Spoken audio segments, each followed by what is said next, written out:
जय हिंद दोस्तों, मैं अनंता आप सभी का स्वागत करती हूँ। आई होप कि आप सब लोग अच्छे होंगे और अपनी तैयारी अच्छी कर रहे होंगे। तो ये क्वेश्चन जो मैं आपको करवाने वाली हूँ ये काफ़ी ट्रिकी क्वेश्चन है। अगर आप ट्रेडिशनल मेथड से करेंगे तो काफ़ी लेंदी जाएगा। तो चलिए आप इसकी शॉर्ट ट्रिक देख लीजिए, क्योंकि ये आपके PYQs का ही क्वेश्चन है। तो रिपीट कर सकता है और रिपीट तो होगा ही, क्योंकि मैथ्स के क्वेश्चन पूछेगा कहाँ से। चलिए, एक निश्चित वार्षिक साधारण ब्याज की दर पर एक वर्ष के लिए निवेशित एक निश्चित धनराशि की परिपक्वता पर देय मिश्र दर इतना रुपए था।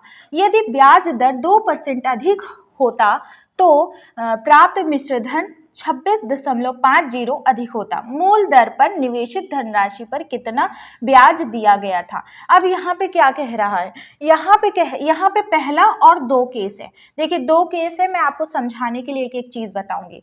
यहाँ पे कह रहे हैं एक निश्चित वार्षिक साधारण ब्याज की दर, कोई एक निश्चित वार्षिक साधारण ब्याज की दर है, रेट परसेंट है, जो कि एक वर्ष के लिए, टाइम कितना है, टाइम एक वर्ष है। अब एक वर्ष के लिए निवेशित एक निश्चित धनराशि एक वर्ष के लिए निवेशित हुआ है, और निश्चित धनराशि मतलब प्रिंसिपल, जो मूलधन, जो कि अभी पता नहीं है हमको, ठीक है।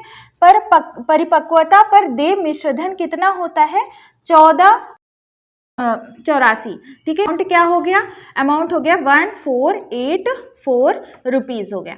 तो ये अमाउंट हो गया ये पहले केस का, ठीक। अब यहाँ पे देखिए, अब दूसरा इसी में क्वेश्चन में क्या कह रहा है, यदि ब्याज दर 2% अधिक होती, ये जो रेट है वो क्या होता, R+2% होता, ठीक है। R+2% अधिक होता तो क्या होता, मिश्र धन में कितना ऐड होता, मिश्र धन में 26 और होता, कितना होता, मिश्र धन, जो नया मिश्र धन होता ना, ये जो नया A2 होता, इसमें देखिए 484 प्लस कितना होता, यहाँ पे 26.50 अधिक होता, ठीक है। ये कह रहा है। अब इसमें पूछा क्या है, मूल दर पर निवेशित, मतलब ये जो रेट परसेंट है, इस पर जो निवेश किया गया है, इस पर जो निवेश किया गया है, इस पर हमें क्या निकालना है, सिंपल इंटरेस्ट पूछा है पहले वाले केस का, ये ठीक, ये पूछा है।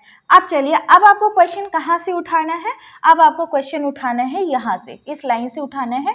देखना है कि 2% जब अधिक हो रहा है तो मिश्र धन में कितना ऐड होता है, 26.50 ऐड होता है, ठीक है। तो अब यहाँ पे हम क्या जानते हैं, हम जानते हैं कि अमाउंट बराबर क्या होता है, सिंपल इंटरेस्ट प्लस प्रिंसिपल होता है, ठीक है। तो देखिए, अब यहाँ पे देखिए, यहाँ पे जो अमाउंट है अगर 2% अधिक हो रहा है ना, 2% अधिक हो रहा है तो मतलब 2% ब्याज अधिक हो रहा है। 2% ब्याज मतलब ये सिंपल इंटरेस्ट वाला जो ब्याज है ये अधिक हो रहा है, तो यही अधिक हो रहा है, और यही क्या हो रहा है, कितना अधिक हो रहा है, तो 26.50 अधिक हो रहा है। इसका मतलब ये जो 2% है, ये जो 2% ब्याज है वो इतने के बराबर है, ठीक है, इतने के 26.50 के बराबर है, ठीक। तो ये क्यों बराबर है, देखिए यहाँ पे जो ये ब्याज है 26.50, इतना अधिक अगर इस ब्याज में जोड़ेंगे तभी तो ये अमाउंट बनेगा, प्रिंसिपल तो सेम ही रहेगा ना, मूलधन तो सेम ही रहेगा, यही सिंपल इंटरेस्ट ही तो बढ़ रहा है। जब यही क्वांटिटी बढ़ रही है तो इसका मतलब जो रेट परसेंट है वो किसके बराबर है, 26.50 के बराबर है, ठीक। अब यहाँ पे क्या होगा, 1% बराबर क्या होगा, 26.50 बटे 2 कितना आ जाएगा, देखिए यहाँ पे आ जाएगा आपका 2 1 जा 2 3 जा 0.25, ठीक। तो ये 1% बराबर इतना आ गया, ठीक। अब 100% बराबर कितना आएगा, 13.25।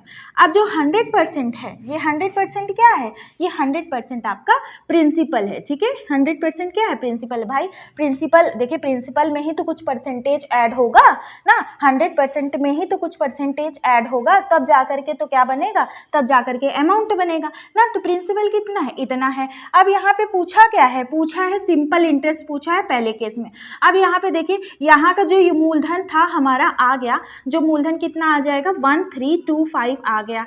अब हम अमाउंट जानते हैं, जब हम अमाउंट जानते हैं तो हम क्या करेंगे, अमाउंट देखिए यहाँ पे वैल्यू रख दीजिए आप जब वैल्यू रख देंगे 1484, देखिए आप वैसे कैसे भी माइनस कर सकते हैं, लेकिन हमको क्या करना है, आपको बिल्कुल बेसिक सिखाना है, बिल्कुल एकदम जड़ से सिखाना है, ताकि आपके एग्जाम में क्या हो कि आपको बिल्कुल भी दिक्कत ना आए।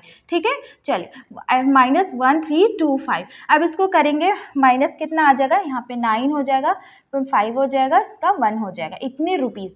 तो पहले वाले केस में जो सिंपल इंटरेस्ट आ गया वो कितना आ गया, वो कितना ब्याज दिया गया था, ये 159 रुपीज़ दिया गया था। तो कौन सा ऑप्शन करेक्ट हो जाएगा, ऑप्शन नंबर बी करेक्ट हो जाएगा। अब आपको इतना तो मैंने आपको एग्जाम में समझाने के लिए लिखा है ना, लेकिन एग्जाम में आपको क्या करना है, एग्जाम में आपको इतना लिखना नहीं है, आपको क्या करना है, सीधे सीधे क्वेश्चन में से 2% उठा करके 26 से डिवाइड कर दीजिएगा, और उसके बाद क्या करेंगे, 100% मल्टीप्लाई कर दीजिएगा, प्रिंसिपल आ जाएगा।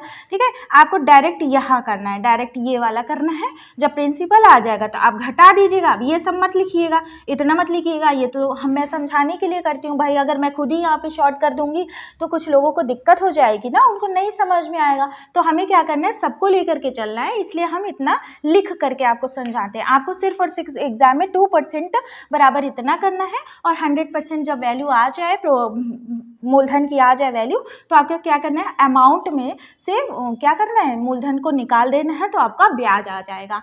ठीक है, तो आई होप ये क्वेश्चन आपको समझ में आया होगा। फ्रेंड्स, अगर आपने चैनल को अभी तक लाइक, सब्सक्राइब और शेयर नहीं किया है तो कर लेना, क्योंकि यहाँ पे आपके ही बेनिफिट की बात हो रही है। और मैंने PYQ सीरीज स्टार्ट की है, जो कि उसमें अभी लगभग 30 से 31 क्लासेस हो गई हैं। जिन्होंने नहीं देखा है जाके देख लीजिएगा। ठीक है, फिर मिलते हैं, आगे बढ़ते रहिए, पढ़ते रहिए और अपने आप को इवैल्यूएट करते रहिए। जय हिंद।